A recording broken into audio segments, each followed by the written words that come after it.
In the spring of 1610, Paris pulsed with the restlessness of a kingdom balanced between renewal and ruin.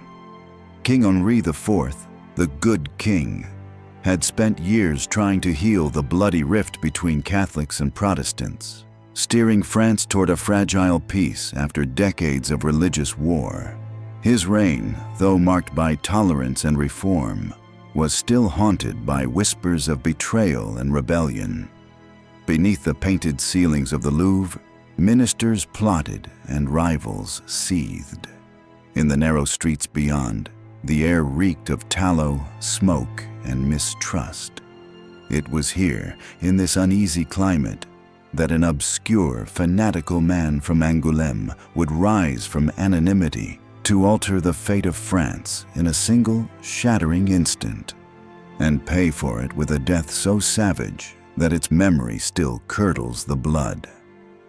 François Ravaillac was not born to greatness. He entered the world in 1578, the son of a violent and disreputable father and a mother who clung to piety as her only shield. His childhood was steeped in the rigid rituals of the Catholic faith, a faith that, in his mind, was not just a creed, but the very law of existence. From an early age, he showed signs of obsession, visions, sudden rages, and a restless need to find meaning in the divine. He apprenticed as a schoolmaster, instructing village children in reading and catechism, but his temper and uncompromising zeal soon alienated those around him. Ravaillac became convinced that God spoke directly to him, urging him toward a purpose far greater and darker than a simple provincial life. By the first years of the 17th century, France was attempting to stitch itself together after the wars of religion. Henri IV, once a Protestant himself, had converted to Catholicism in 1593, famously declaring, "Paris is worth a mass." To men like Ravaillac, this was no gesture of unity, but a cynical betrayal, proof that the king was not a true son of the church. Rumors drifted through the taverns and parish steps that Henri planned to make war on the papacy, that he would ally with Protestant princes to crush Catholicism in Europe. Each whisper burrowed into Ravaillac's mind like a burning brand. In his solitary prayers, he became convinced that God demanded action, that the salvation of France, indeed of Christendom, depended on the removal of the king himself. In 1609, Ravaillac made his first journey to Paris, intending to present his divine warnings to the king in person. He waited in the streets outside the royal residences, but was never granted audience. Instead, he wandered the capital like a ghost, watching the processions of soldiers and courtiers, feeling the gnaw of hunger and humiliation. In these days, his visions grew sharper, more insistent. He claimed to see Christ on the cross, urging him to strike against the enemies of the faith. Returning to Angoulême, he brooded for months, his mind narrowing into a single, murderous conviction. By early May 1610, Henri I's court was preoccupied with preparations for war, not against the Pope, but against the Habsburgs in the Spanish Netherlands. The Queen, Marie de Medici, was soon to be crowned at Saint-Denis, and the city buzzed with anticipation. But to Ravaillac, every royal carriage that rolled through Paris, every burst of trumpet music from the Louvre's gates, was a mocking trumpet of heresy. He returned to Paris with little more than the clothes on his back, a few coins, and a long, thin knife hidden beneath his garments. He took a cheap lodging near the Rue Saint-Honoré, waiting for his chance. The moment came on the afternoon of Friday, May 14th. Henri IV, unguarded by the heavy cavalry that usually accompanied him, set out in an open carriage with the Duke of Épernon to visit his minister, Maximilien de Béthune, Duke of Sully, who was bedridden. The streets were choked with carts and pedestrians, forcing the royal coach to halt in a narrow lane near the Cimetière des Innocents. The sun was high, and the air carried the mingled scents of horse dung, baking bread, and the faint metallic tang of the Seine. Ravaillac, who had been trailing the carriage, slipped through the crowd. Witnesses later swore they saw his face, pale, eyes glittering with an unholy resolve, as he grasped the edge of the carriage and, in one swift, almost graceful motion, plunged his knife into the king's chest. Henri gasped, his body convulsing. Ravaillac struck again, this time piercing the monarch's heart. Blood welled from the wound, dark and sudden, soaking the white plumes of the king's doublet. A cry went up, not the cries of battle but of disbelief, horror, and rage. The Duke of Épernon seized the assassin's arm, holding him fast even as the king slumped lifeless. Guards swarmed, dragging Ravaillac from the carriage.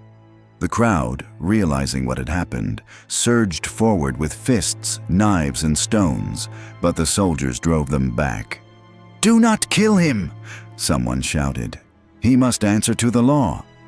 That night, Ravaillac was taken to the Conciergerie, the great stone prison that loomed over the Ile de la Cité.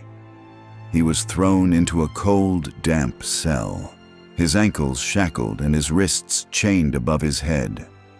Interrogators arrived at once, demanding to know if he had accomplices, if some conspiracy lay behind the murder. Ravaillac, calm as if discussing the weather, insisted he had acted alone, driven by God's command. When pressed, he described his visions in elaborate detail, his voice rising in fevered devotion. But the magistrates were unsatisfied. France had lost its king. Someone must be made to pay beyond the lone hand that struck the blow. The trial moved with ruthless speed. Within days, Ravaillac was condemned not merely to die, but to suffer the full penalty reserved for regicides, the torture of the flesh before execution, the public unmaking of the body as both punishment and spectacle. The sentence was read aloud. He would be subjected to the question ordinaire and question extraordinaire, the water and the boot, to extract confessions. Then, on the appointed day, he would be led to the Place de Grève, where his flesh would be torn with red-hot pincers, molten lead and boiling oil poured into his wounds, and finally his body would be pulled apart by 4 horses until the limbs came free. It was not justice as modern minds know it, but a ritual act meant to cleanse the realm of the stain of regicide. On the morning of May 27, 1610, the execution began. Ravaillac was dragged from his cell to the torture chamber beneath the Palais de Justice. The question ordinaire commenced. His body was bound, and gallons of water were forced down his throat through a linen funnel until his belly swelled like a drum, and he choked on his own breath. Still, he named no accomplices. The question extraordinaire followed. His legs were clamped between iron boards, wedges driven in with mallets until bone splintered and marrow seeped through torn flesh.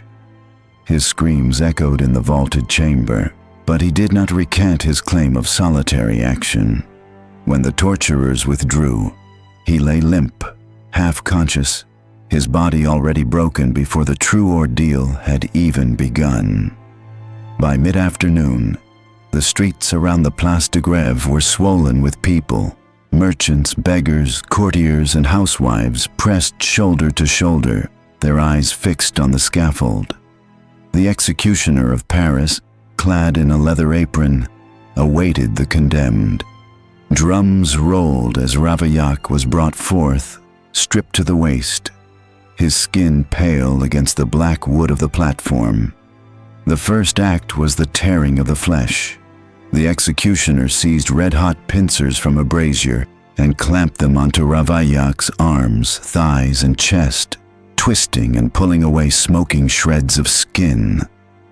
The crowd roared at each shriek, some crossing themselves, others shouting curses. Next came the scalding. A ladle of molten lead was poured into the gaping wounds, followed by boiling oil, resin, and sulfur.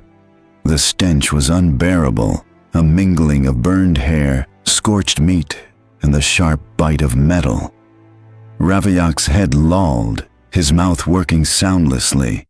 Some swore he whispered a prayer. Others said it was only the reflex of a dying man. Finally, the executioner signaled for the horses. 4 great beasts were harnessed to the prisoner's limbs, one to each arm, one to each leg. The ropes were taut, the animals stamping and snorting as whips cracked in the air. At first, the body resisted, tendons straining like ropes under tension. Then came the sickening sound of joints tearing, the snap of bone as first one arm, then another was wrenched free in a spray of blood. The legs followed, each separation greeted with a cry from the mob. What remained of François Ravaillac, a torso slick with gore, the face barely recognizable, was gathered by the executioner and thrown onto a pyre. The flames took him quickly, erasing the last physical trace of the man who had killed a king. When it was over, the ashes were scattered to the wind, as if France itself wished to forget him, but the memory lingered. The streets of Paris would never again see Henri IV's easy smile, nor hear the rumble of his carriage wheels. Ravaillac's act plunged the kingdom into renewed instability, his fanatic's vision leaving behind only a void where a monarch had been. And yet, for all the brutality visited upon his body, his name endured, whispered in taverns, muttered by priests, recorded in the annals of justice as a warning of what faith unmoored from reason can unleash.